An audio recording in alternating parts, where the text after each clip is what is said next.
Thank you so much for being with us. Today, my name is Daniela Perry, serve as the Vice President of Foundation for the Georgia Chamber of Commerce and Secretary for MAX. We have a great agenda for you, and I'm really excited to kick us off with Breezy Stratton, who's the Vice President of Elevate Douglas and is the chair of our relatively new Member Engagement Council on MAX.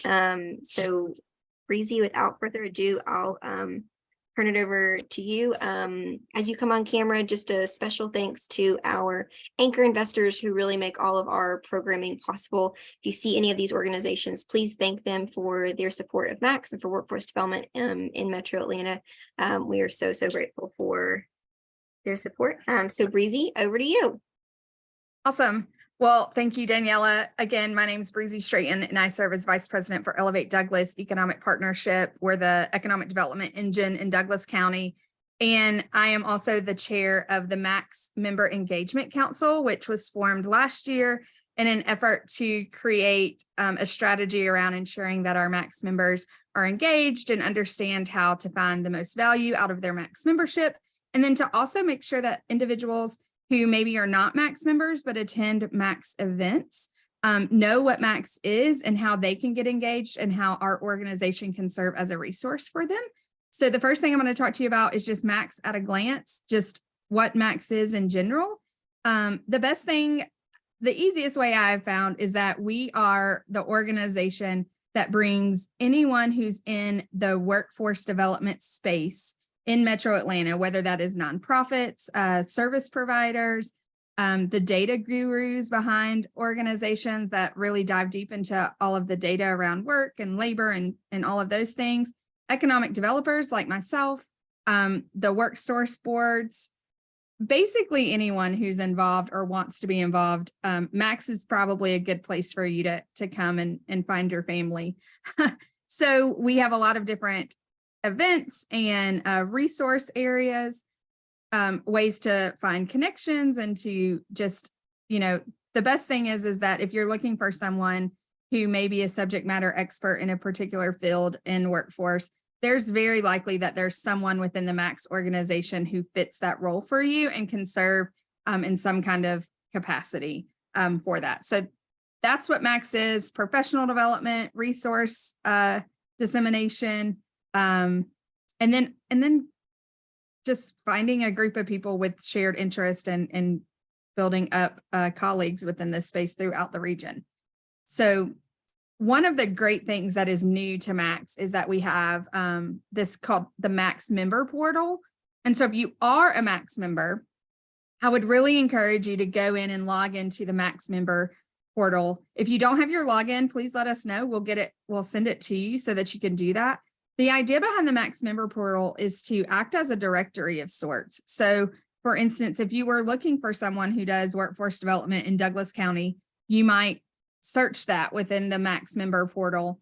And hopefully, if I did it right, my name would come up and my contact information and how to reach out and where I feel I am a subject matter expert in or how I want to be reached out to. Additionally, if you're looking for someone who maybe works with those with second chances. So our second chance hiring and those kind of things. You could search those type of keywords and the folks that do that within our region will pop up and you can then reach out to them. I like to think of it's the Google for workforce development in our region. So if you're a MAX member, please log in, please update your profile as soon as you can so that we can start using that to its full capacity. And then lastly, I know that on our MAX Talks, MAX Minutes, MAX Academy, all of the events that MAX puts on, we often have members or individuals who are there who are not MAX members. And a lot of times your organization may be a MAX member and you by virtue may be able to become a MAX member, or it might just be that you your organization is not, but you want this as part of your professional development portfolio or just as a way to connect. And so there are a number of ways to get involved, but if you're ready to join or you want to see if you're a member or if your organization is a member and if they have any additional membership spots, we encourage you to reach out to Joy. She's here with us today. So if you put that in the chat, I'm sure Joy will be able to get back to you. You can just email office@metroatlanticexchange.org or go to the website, metroatlanticexchange.org. And there we go. So if you have any questions, feel free to put those in the chat.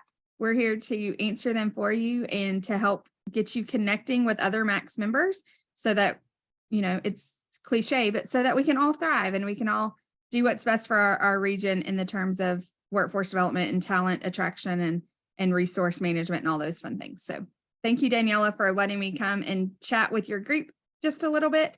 And y'all have a great time today.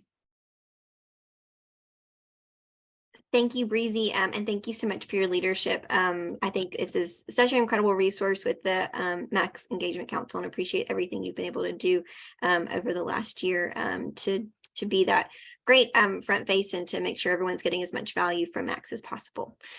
So we are really excited to have our program this morning. I think as many of you know, the legislative session wrapped up fairly recently, the end of March. It's April now, which is crazy. And so we're really excited to have Tim Cairl and Will Bostelman with us to kind of talk through some of this. I'll let them go ahead and start introducing themselves and share a little bit more about their role at their organization. And if y'all could too, as y'all are introducing yourselves, kind of just share a little bit about some of y'all's legislative priorities for this session and kind of those things that you were focused on. So Tim, we'll start with you. Thanks, Daniela. Hey, everyone. I'm Tim Cairl. I'm Senior Director for Talent Development at the Metro Atlanta Chamber. I handle our education and workforce policy and programs. Also quite present at the Capitol along with Will. And we had several things on our agenda. I'll just touch on them briefly because I know we're going to touch on a lot of these as we go through. We have a lot of appropriations asks. This relates to the state budget around childcare. That's an important one regarding workforce, computer science funding, and K-12. Some higher education items like the college completion grants, which is a financial aid program that's need-based and it focuses more on gap funding as students are going through their college career, like the Panther grant does at Georgia State. We were also after an endowment mechanism for the technical college system.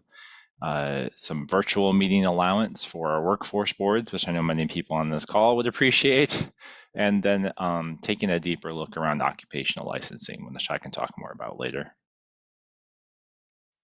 Thanks, Tim. And Will, I'll let you introduce yourself and kind of talk about some of the Georgia Chamber's legislative priorities and issues. Perfect. Thank you, Danielle. Hey, everybody. My name is Will Bostelman, and I'm the Public Affairs Coordinator with the Georgia Chamber of Commerce. So work pretty closely with Daniela, spend a lot of time with her on the policy side of things, and then down at the Capitol, focused on our educational and workforce development issues, as well as kind of anything in the broad business and manufacturing space as well. I think that we're all kind of aware of the importance of workforce, and in my opinion, I guess I'm a little biased. It's one of the biggest issues that the Georgia Chamber focuses on, as well as the broader business community. And just kind of echoing what Tim said, I think we kind of worked together on a lot of the same bills. But really kind of anything, the biggest things that we focused on were bills that would improve college completion rates and kind of better align the needs of the industry and education through K through 12 higher education and where those students are going in the future workforce. Great. Well, thanks to you both. I know being at the Capitol nonstop during session is a experience. So appreciate everything that y'all do. So there's always kind of issues that pop up at the Capitol that are a bit unexpected. We hear what's coming down the pipe, from folks beginning before session. But were there any big surprises this year, kind of as it relates to K-12 and workforce development? Anything that you weren't kind of expecting that maybe either popped up as like a quick issue or something that was a broader topic of discussion throughout session? And Tim, would love your perspective first. Yeah, there's a couple that came up that maybe weren't directly related to K-12, but they certainly impact the legislation moving through. There was some bills around truck weights, which I know nothing about other than the fact that it slowed down a lot of the process. So just thinking through how much legislation tends to kind of get bottlenecked into the last couple of days of session, and there are always things that can slow that part down. And there was certainly no shortage of that this year. The school student scholarship or school voucher legislation on the House side had a little bit of the same effect. So we had a lot of things kind of working against some good legislation at the last couple of days. So that was a little, I wouldn't say unexpected, but not a welcome experience. Let's put it that way. It makes it very tough to get anything done the last couple of days of session. The stalling of sports betting, which has been a long time effort for the Metro Chamber, it has a little bit of effect, I would say, on what happens with K-12, particularly higher education, and some of the funding that we provide for that, as well as the pre-K system, since that's all going through the Lottery Corp that touches a lot of the areas that folks on this call care about. The last one that really stuck out to me was the fight around school accreditation, and the couple of bills that were in competition around that. Some of it was really local based, so it was one of those areas. It's not something the chamber weighs in on or moves into, but certainly watching the conversations happen around that legislation and how passionate some of our local activists get with that. It was certainly interesting and held up a little bit of the process on the House side. So those were some things that stuck out that maybe weren't directly related to K-12 or workforce. Yeah, Tim, I think that's a great point. And I think maybe for those of you who weren't tracking the legislative session, we had 53 new legislators this time, new leadership in the House, also new leadership in the Senate. So we can maybe circle back to that, but I think that certainly kind of created some unique challenges for this session too, that may have impacted some of that timeline stuff.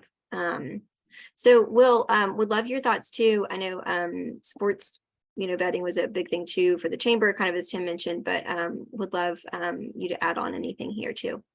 So I think we're kind of in the same boat at the Georgia Chamber as Tim is at the Metro Chamber, kind of all those same issues as well. As Danielle mentioned, there was a lot of people trying to kind of find their footing down at the Capitol. I think it was as Danielle said, 53 new legislators, or about 22% of the entire body was freshmen this year. And then I can't remember the exact number, but a majority of them have really only been there for less than 5 or 10 years. So it's kind of a lot of fresh new faces down there. This is my only second year at the Capitol, so still kind of learning everything. So a lot of things are kind of a surprise to me, and that's just because I haven't been down there for that long. But I think one thing that really stuck out to me kind of specifically was we kind of knew we knew the conversation around literacy was going to happen, but the importance of it this past session, I think, really kind of shocked me and several kind of people talking with down there.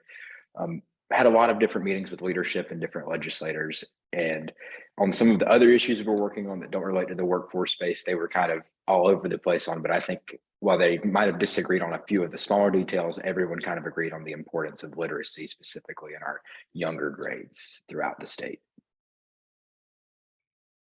Yeah, absolutely. And I think that was something that was, kind of new. I think we've had focuses on literacy in the past, and Tim, you really have the institutional knowledge here. But I think certainly kind of that renewed effort and kind of different approaches from the House and the Senate side. One really focused on kind of the full pipeline, and then one kind of focused on that like K-3. Anything you want to add on here, Tim, about kind of, I know childcare obviously incredibly important. I have a 13-month-old, and so as much as you can pour into these little sponges that year, it's so important. But would love your thoughts here too, Tim. Yeah, that focus on early literacy, especially for early grades, I think it was kind of a natural progression of where the state's been going. They've had everything from like the big governors commissions many years ago to I wouldn't say they haven't tackled big policy things, but in the big scheme of things, it's certainly been kind of nibbling around the edges and finding our way and figuring out what worked for Georgia educators. And I think this year it was just a doubling down of those efforts. It was like, okay, we've done all the research, we've tried a lot of pilot programs, we've done like all this sort of exploratory work and some implementation with K-3. And then we have a lot of school districts, of course, that have been at this for many years. So I think a combination of all those things just led the state to double down and really say, we're going to throw a stake in the ground on this and point a North Star for what we want for early literacy, and then implement it, particularly for those early grades. Yeah, and I think so important. We always talk about the importance of being able to read on grade level by, third grade, so that you're really able to be capable of moving through. And obviously for the whole workforce development pipeline, if you're not prepared in third grade and you start falling behind, it just keeps making that harder to catch up.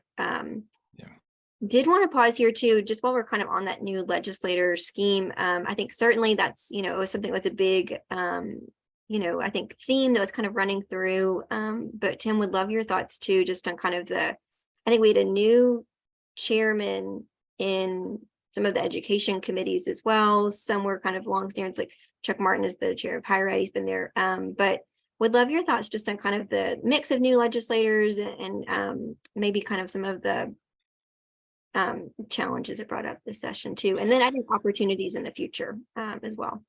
Sure. I think, obviously the largest challenge for those of us who are strong advocates for the things we care about is you have a lot of catch-up work to do with new legislators. You have a lot of information to get in their hands. You have a lot of relationships that need struck. It's sort of like, walking into the office and suddenly 20% of your coworkers are all brand new. Like, it takes a while to socialize with everybody, figure out what everybody's kind of working methods are, figure out how best to interact with them. Like, do they prefer to talk at the Coca-Cola machine, or do they want to go out for lunch and have like a 3-hour conversation? So legislators are no different. They have a whole lot of different working styles, a whole lot of different working personalities, and things that they care about both for themselves and for their families and their districts. So it takes a little while to navigate all that. So I would say that has been a bit of a struggle. The positive side of that is most of the chairmen, so I'll pick on Chairman Martin in higher ed that you mentioned, and Chairman Irwin from House Ed. They have a lot of depth and breadth in the areas that they cover. So I think that actually made this process of these new legislators a little bit easier, because you're working with the chairman, with the committees that understand the issues really well and have some background and deep knowledge of how things work. So as you're attempting to get legislation either heard, or you're supporting or opposing legislation, they tend to be very responsive and always good partners, at least on the thought partner side, and helping us work through some of these complicated workforce or education problems. Yeah, and I think they are so helpful too in helping some of the newer legislators, kind of navigate all of this. When you have that strong chairman that can really provide guidance, provide that context, and kind of help to guide those new legislators on who they should connect with, if they're interested in learning more about an issue, kind of all those pieces. But Will, any thoughts you want to add on this part too? Not a whole lot more. I think Tim kind of pretty covered. Working with the chairman of the committee, and I will say the two on the Senate, Senator Hickman, who's chair of higher education, and Senator Dixon, both don't really have that strong education background that's on the House side, but they were definitely willing to learn and engage when necessary the past year, or the past few months, and that was really good to see them want to have the desire to be involved in these issues and figure out what's best for our future workforce. Yeah, absolutely. I think as long as you're willing to go to lunch or grab a Coke or whatever it is, it's always a good conversation. Well, so I know that we did have a lot of good wins. There's a lot of things that maybe didn't quite hit the finish line, so we can go to that next. But Will, would love to hear kind of from your perspective, what were those big wins for workforce development? I think the literacy bills obviously are a great focus too, and Governor Kemp has already signed both of those, which is great. But what do you see as kind of those biggest wins for the workforce development community from this past legislative session? So I think definitely starting off with the conversation around literacy. I think that really looking at how can we start our workforce earlier and preparing them at the earliest point that we can possibly start to get our hands on them. I think that's going to be a crucial piece of conversation. Danielle, as you mentioned, the governor signed those last Thursday, I believe it was. Really excited for where those bills are headed. But I think outside of the conversation around literacy, and I think kind of Tim hit on one of these bills, actually both of these bills a couple of minutes ago. So I'm gonna briefly describe it. And that's Senate Bill 86. And this was by Senator Matt Brass, that was around the Hope Career Grants for our dual enrollment students. And how can we better, specifically the ones who want to go into a trade skill and with our technical college system, how do we better prepare them for their future and getting them in internships and apprenticeships and those industry certifications at an earlier point in their journey to help them enter into the workforce quicker. And then definitely building on the last mile completion grant from last year that was first started, that was modeled after the Panther grant, really kind of expanding that program to make it more accessible to students and helping them get across that finish line that they may not be able to get across otherwise due to financial concerns. But I think those are kind of the 4 biggest wins from this session in the workforce development space. We've got a lot to look forward to moving into next session. I think that's really where it's going to be the most impactful. Yeah. Tim, anything else you want to mention as a kind of a win for workforce development outside of those bills? Yeah, I think there's two things. When we talked about the college completion grants earlier, I think if you think about the evolution that the legislature's been on around this issue, particularly over the last, I'd say, 8 years, it went from 1 or 2 legislators sounding the alarm and not a lot of activity to suddenly kind of a generally broadly accepted movement that struggling students, particularly those who are nearing the end of their college completion, really need that last minute assistance to get across the line. And credit goes to institutions like Savannah State and Georgia State for really kind of leading the way on this, not just in Georgia, but nationally. They're seen as leaders in how the state can be better at sort of supporting their long-term investment in the student's education and why they shouldn't let that small little financial hiccup keep students from getting across the line. So that was nice. One of the other surprising ones I didn't think was going to get as much traction and much as exposure as it did was occupational licensing reform. It's something that we've talked about kind of internally a little bit with partners for a few years now, but just watching how the different bills popped up and suddenly it became part of the conversations, particularly on the Senate side with, I believe it was Senator Strickland's bill around occupational licensing. So that's been a welcome breath of fresh air, to be honest. Georgia's occupational licensing system compared to other states is a little cumbersome and a little nebulous, and it's for people who are going through those processes with each of the boards to figure out. So it's good that the state's taking a look at how to be more efficient and a little more transparent with how those licensing processes work. Yeah, absolutely. I think that's a great, I think probably place to segue into some of that, maybe what was left behind a little bit. I know, Tim, as you mentioned, we engaged with the Georgia Chamber and the Metro Chamber, both engaged with Senator Strickland in his occupational licensing task force that met in 2022. Had a lot of good stuff. And I think that focus was certainly around kind of that second chance hiring.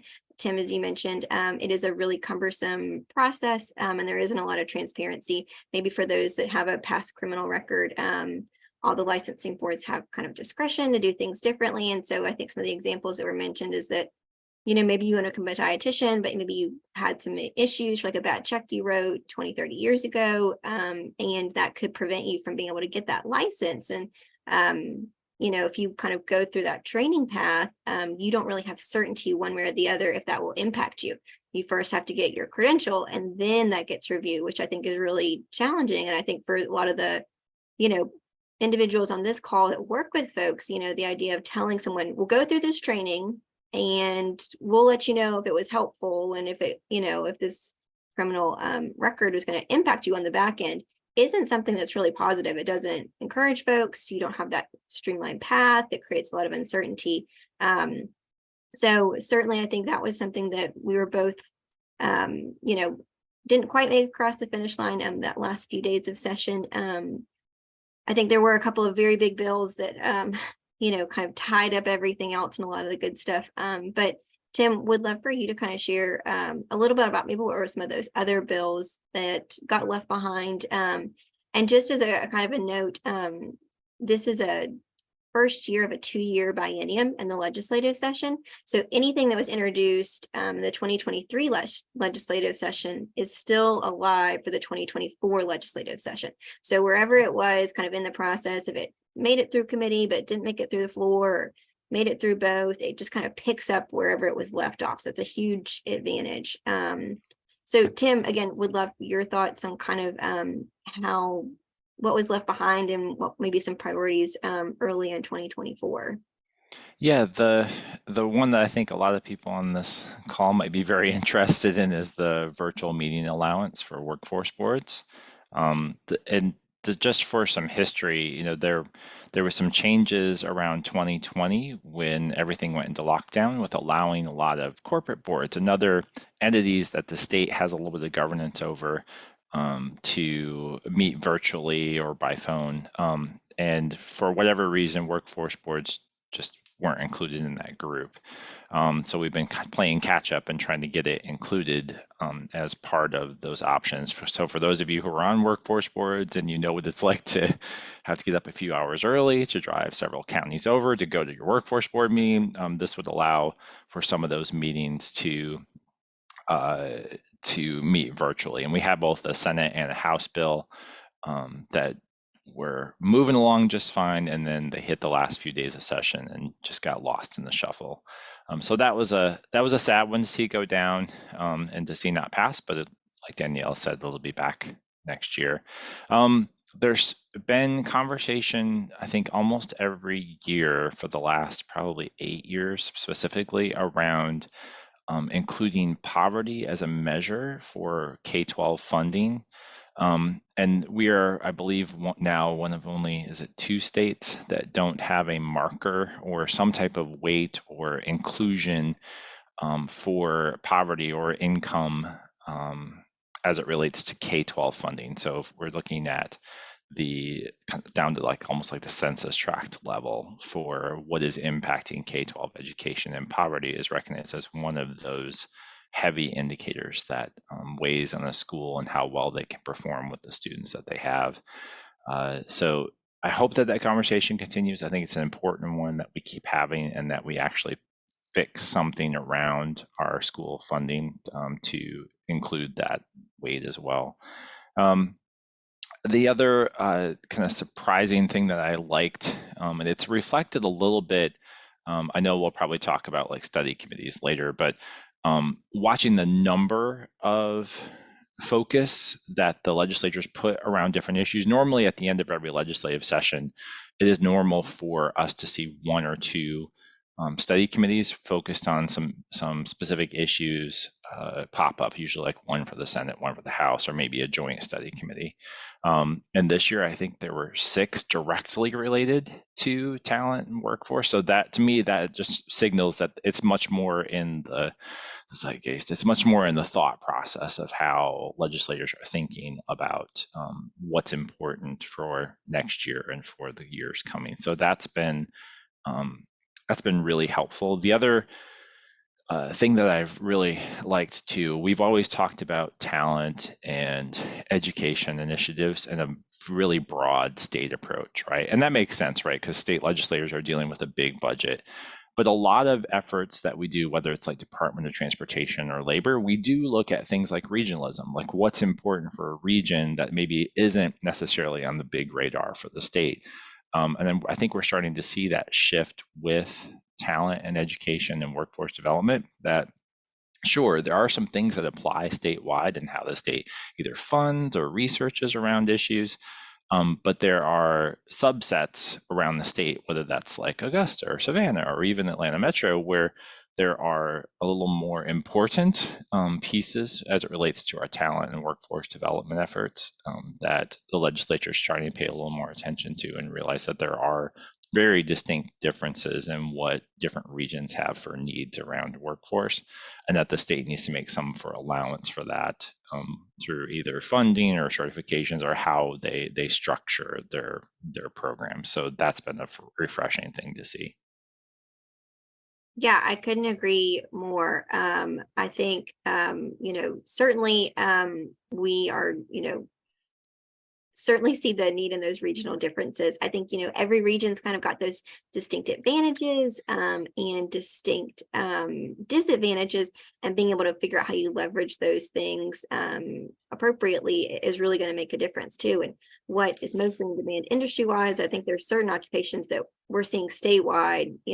Healthcare is huge. We're always going to need more health professionals, but logistics is big too, but maybe logistics is more important kind of in the Savannah area, Golden Isles, Brunswick, those areas, and especially in middle Georgia, some important stuff too. So I couldn't agree more, Tim. I think that's so important. We want to focus on those, I think, regional differences, that so you can really most effectively leverage dollars and those resources appropriately. So Will, would love to turn to you too. Anything that you think was kind of left behind that we haven't mentioned yet, that we want to be focused on, kind of related to the workforce? So definitely agree with everything Tim just said. Just going to add a little bit more, if that's all right. I think a couple of bills that we've kind of worked on in previous sessions as well, that we had really high hopes for going into this session, and just kind of has a lot of things with the different changes this year. The last few hours, not everybody getting on the same page together. And there's been a bill that I think was first introduced in the 2021 session that would kind of serve as a pilot program for students who, for whatever reason, had to drop out of high school and have reached that 21 years or older where they're not allowed to go back into high school. It's Senate Bill 112, which is the Workforce Acceleration Act. And this bill would provide for a pilot program for students for individuals 21 to 35 who have not received their high school diploma, to be able to re-enroll in kind of a non-traditional platform and really kind of provide some of those service that's crucial for those wraparound services, that those students may prohibit them from doing that, such as childcare, transportation, financial aid in college, and career counseling. Due to just some different personality conflicts, this bill didn't really kind of get moved out of the House committee once it passed out of the Senate. So we're really kind of looking forward to next session about how we navigate that area. And I think another bill in this space, which I believe Tim hit on earlier in the discussion, was that the endowment at the technical colleges to better bring in industry kind of professionals into that classroom, and how do we supplement their income to have a convincing argument for them to be able to take some time off from the professional side of things and come back in the classroom and teach the future workforce those crucial skills that only somebody who's been in the industry for a long amount of time would be able to deliver. But that's all I've got on that question. Yeah, thanks, Will. I did see one note in the chat from Joy about Senate Bill 157, which was Brian Strickland's bill. My understanding is that was kind of just caught up in some politics. I think moved through House and Senate super well.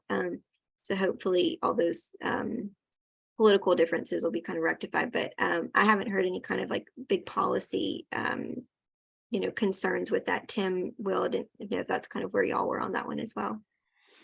Yeah, I believe it's should still be alive on the House side. I know it made it through the Senate, so I believe maybe House Judiciary Non-Civil Committee, I think, is where it still sits. Yep. And getting some more questions in the chat too. But if y'all have questions about specific bills, I think Tim and Will, I know, follow basically everything. And for the chamber perspective, I think we tracked around 400 pieces of legislation this year. So you have it. I know Tim and Will know it. So got a question about any interest in study committees or conversations around the benefits cliff and advocacy for creating a longer tail and income requirements that are impending upward career trajectories. Tim, Will, any thoughts on kind of where that was this year? I could just sort of speak to when we had those conversations with some of the legislators at the beginning of session as they were crafting the state budget. There's a little bit of, and this is normal from year to year, as a federal program has a wane or has an end point approaching. It is a little hard to focus legislators at that upcoming cliff if there's a federal grant or anything that is facing a downturn. So I think the important thing this year is it was really good, particularly on the early ed side and the child care block grant. There were a lot of advocates there, from Gears to Voices to Quality Care. There's so many people talking about what's coming that it was important to get that groundwork laid so that as that cliff hits, that legislators are prepared to respond and sort of know what they're tackling. We always wish they would do it right away. But as you know, when you're dealing with hundreds of legislators to make decisions on things, it can sometimes take a little while to turn the ship and to point people to where we're trying to get to go. So whether that's early ed or education or workforce or any of the issues that we're tackling, it just takes constant pressure and constant education to right the problem if the state wills it so. Yeah, absolutely. I know too, there's been a lot of work from a lot of good organizations. I know the Federal Reserve Bank of Atlanta has done a lot of really good research on this. Georgia Center for Opportunities got a lot of resources. I know we've had them present to this group maybe last year, I think, Georgia Center for Opportunity. So certainly a lot the business can do as we're thinking about this, but we'll kind of keep you posted too. And certainly feel free to reach out to us if y'all got specific things you'd want to do. I know that we're always happy to have those conversations with legislators and kind of connect those dots, because I think, as Tim said, a lot of this is education. And again, we're educating a lot of new folks that may not have ever heard about this. And there are so many competing priorities. There's so much going on in the state that we're trying to tackle. And so it's a big piece. Did want to, kind of quickly, turn to the fact that, there was a lot of legislation that wasn't related to workforce that took up a lot of time this session, as Tim has already noted. Anything that y'all think is important for this group to note about maybe some bills that aren't workforce bills, but are going to kind of impact workforce, and maybe how can Max members, effectively use these tools to kind of maximize help. So Tim, maybe start with you. That's okay. Yeah, I would say we put the links in the chat for the study committees. There's a number of things in there. Occupational licensing is probably the easier one, but there's some things around talent shortages, even on the truck driving. So there's a lot of things happening outside of session time that it's really important to engage in, whether that's, showing up at the committee hearings, but in some cases, if you can, these study committees are a great way to get on the agenda and to talk. Last year when we were participating as part of the workforce committee for House Higher Ed, there was a big opportunity for businesses to actually talk about the talent struggles that they're having. In each one of those meetings, we had anywhere from like 4 to 6 companies that were stepping forward and talking about specific challenges that they're having. And then the committee responds to that, usually through legislation during legislative session. So I think it's important to not let your guard down as far as being aware of these opportunities, and that you participate when you can. So I would keep that at the front, and whether that's, and it could be around anything that your business or community is really focused on. So there's everything from public safety to housing to workforce to occupational licensing to dual enrollment. There's all of these pieces that impact our overall workforce system in small and big ways that we all should be taking advantage of during the non-legislative session time. And Will, any thoughts you want to add about any bills that kind of popped up that maybe weren't workforce but are related, and then how Max members can kind of think about engaging too?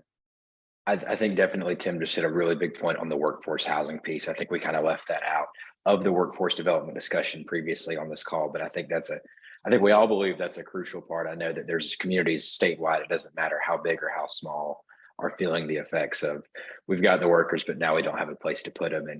And we at the Georgia Chamber engaged with Dale Washburn's study committee that was last fall with a large group of our members. And we had 2 bills that came out of that. And one of them really got some really positive movement, and we were feeling really good about it. And unfortunately, due to just some kind of a lot of the other things that didn't move through, was the political differences and not everybody agreeing in the right amount of time on the issue. We didn't see the bill pass this year, but definitely looking forward to next year. So hopefully we can start to solve the housing crisis that this state and regions are facing around the state. But I think that's kind of the one thing that definitely would be of importance to this group.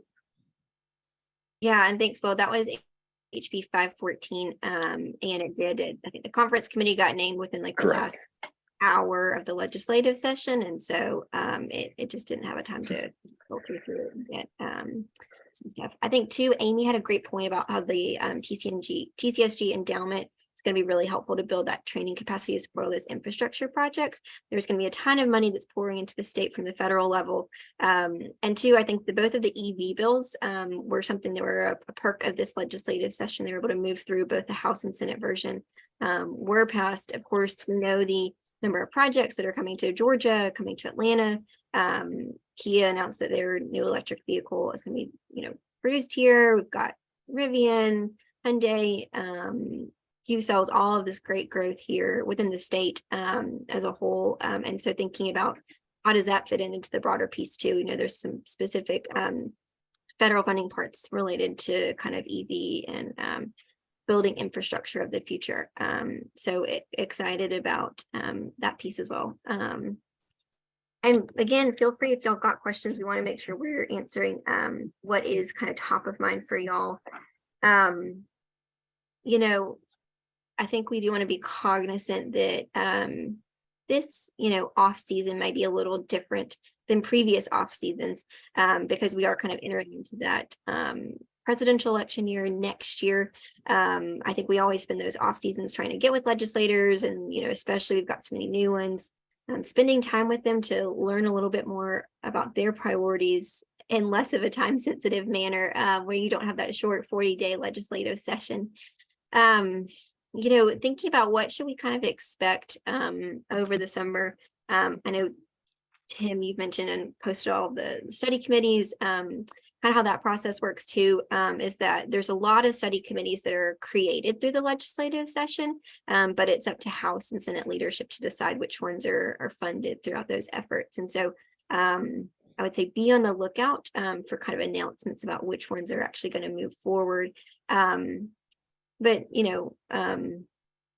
Tim and Will, what would y'all say in terms of what we can kind of expect this legislative off season?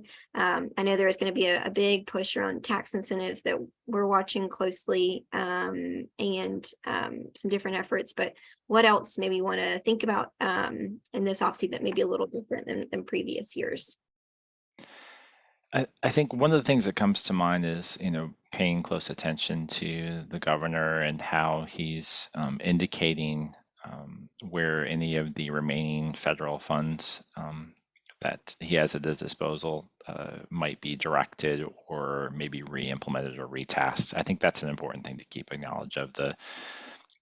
Even if you just follow the governor's Twitter feed, you kind of know that talent and particularly new industry support is really important to him. So I think it's just important to stay abreast of what the state is focusing on and what the governor's office is focusing on. It's pretty critical. The other thing is Daniela mentioned is at those links, those study committees can technically meet anytime. A lot of them will start over the summer, and then a lot of them will have a lot of fall activity as we get ready for next session. So it's just a matter of paying attention to the calendar. And then participating as you're able. But like I said, there's a lot to pick from this year. So I'm sure we will all be dividing ourselves as best as possible. So it's important to keep your partners in the loop. If you've got multiple business partners or multiple organization partners, so that you can divide and conquer, particularly as these meetings tend to be spread around the state. They won't all be at the state capitol. There will be some usually there, but they do tend to keep them moving around the state. So it's really important to stay engaged with your partners to keep that geographic divide in mind. Yeah, and I would say too, if there's something that y'all got questions about, you're like, hey, I saw this was introduced, I want to know more about it. Feel free to reach out to any of us. We'll, be tracking it. And then if you kind of want to engage and you're not quite sure how to, I know Tim and Will are a wealth of information about making sure that we, caught those opportunities to plug the right people in that've got great stories. I know Tim mentioned the workforce subcommittee that met with Chairman Martin last year. We both had a lot of member companies that were able to testify and to talk about that, that did have a statewide focus, which I think was so important, to think about, of course, what's going on in Metro Atlanta, but what are those other things and how do those regional differences vary? So certainly feel free to use us as a resource as part of MAX and as part of the workforce development community. But Will, over to you for any kind of questions or thoughts about maybe what this off season could look like. I think, like it's been mentioned, we've got lots of study committees that have the potential of meeting in this summer and this fall. And I think the legislators that are on these study committees hear from Tim and I pretty much every day for 40 days or for the broader part of 3.5 months. So I think it's really crucial to have that engagement from somebody who maybe they're talking to frequently, but don't have to see their face every day. And I think they definitely have a better appreciation when we can bring outside groups in. So definitely be paying attention and engage where you can. And if you know somebody who's not a part of the group who can engage in a different area, definitely reach out to them as well. Well, great advice. We're getting a little closer on time. Again, if y'all got questions for Tim and Will, please let us know. Again, we want to answer what is top of mind for y'all. Certainly a lot of good things and a lot's coming down the pipe. But Tim and Will, any kind of closing thoughts about kind of how this legislative session went and, what we're expecting for next year? It's always a bit of a crystal ball. You think you've kind of got a good idea, and then some things pop up that you weren't expecting and things are a little different. But anything just kind of as we close out our 2023 legislative session and move into 2024, any trends or things to watch? I think for those of us, I want to say old timers, for those of us who've been through many legislative sessions, I think it's just important to, you don't let yourself get discouraged if something doesn't pass. And then two, if something does pass, you just stay engaged on that issue that matters to you. Very rarely in Georgia legislative world is it a one and done kind of thing. So whether it's a budgetary item or whether it's a specific piece of policy that you're after, you just have to sort of keep the education moving and keep the relationships moving year to year. So it is a constant effort. It's like keeping up a good friendship. You've got to stay in touch and you've got to find out what's happening with each other. So legislators are no different in that respect. It's important to keep that in mind. I forgot where I was going with that now. I got too caught up in the relationship piece. But then the last thing I would say is there are several of these issues, whether it's literacy or housing or public safety, that are going to be perennial and pretty top of mind for legislators for the next few years. So even if that is not your issue, it's important to know those issues as they affect what is going to happen with legislation you do care about. So whether that's just, staying abreast and keep reading about what's happening around these very hot topic issues, or whether it's something that maybe you want to engage on in a different and thoughtful way. So I think Will touched on a little bit earlier about the housing issue and how much that impacts workforce. And there are a lot of legislators that understand that, and some of them are even involved, directly through their own businesses in those issues. So don't shy away from tackling these sort of big questions to legislators. Chances are they've at least heard it or talked about it, or maybe they have a deep knowledge of it. So I would say stay engaged, even if it's not directly related to something that you're working on.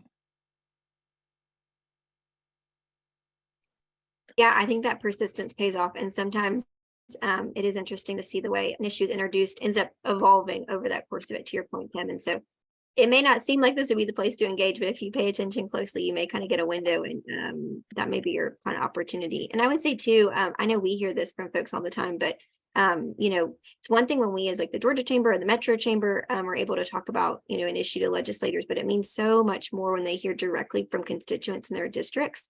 So I think to Tim's point, keep that relationship engagement, invite them out to learn about what you do at your, organization and how they can be a resource. What are those challenges?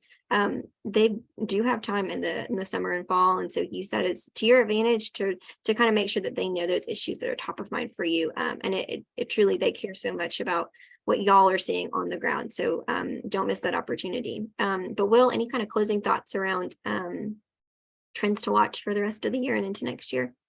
Couldn't agree more on the staying engaged and staying kind of in tune with what's moving and kind of the big picture there, even if it doesn't directly relate to something that you deeply care about. But I think kind of the biggest portion moving into next year is something we've kind of hit on earlier, is just now a lot of the legislators and leadership, they have one session under their belt. So going in the next session, we'll kind of, hopefully, I know that this isn't a word that's usually down there, we'll have a little bit more effectiveness in certain aspects where appropriate. And we will always stay hopeful, because I think, to Tim's point, Yes. there isn't a lot of, there's some ebbs and flows, but you got to stay consistent down there, and I think it certainly pays off.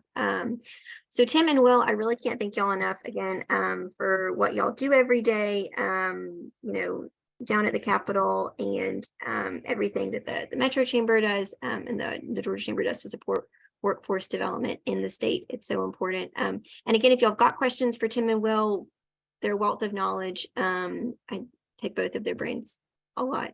So make sure to reach out to them if you've got any questions.